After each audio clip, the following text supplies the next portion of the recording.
की हाल छौके की हाल छौके मिले आबे रोज जान लोज वाला गेट पे चुमा ले ले बोजन हम तोरा होट पे मिले आबे रोज जान लोज वाला गेट पे चुमा ले ले हम रोज तोरा होट पे बुरा हाल भेलो हमर तोहरा दूर जावे से निकल लौजा से बहरी माल बतावे की हाल छौगे निकल लौजा से बहरी माल बतावे की हाल छौगे। जय मां चंदिका रिकॉर्डिंग स्टूडियो राजा सोनवर्षा लौजा से बहरी माल निकल लौजा से बहरी माल बतावे की हाल छौगे अखिया के कजरा हमारा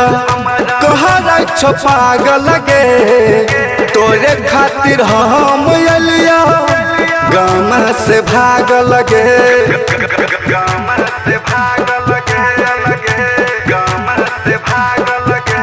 अखिया के कजरा हमारा कहरा छो पागल गे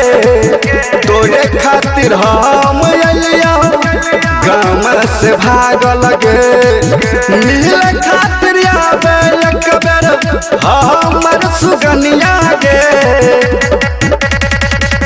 निकले लौजा से बहरी माल बतावे की हाल छौगे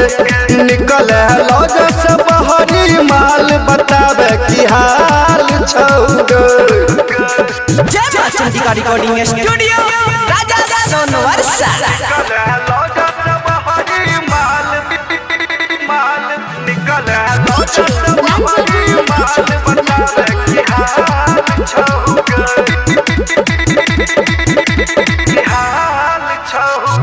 जिया छियो राम पहम न कोनो गाम गे रात भर डीजे पहम जान पीबो जाम गे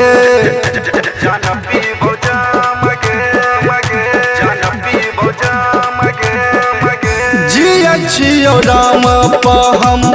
न कोनो गाम गे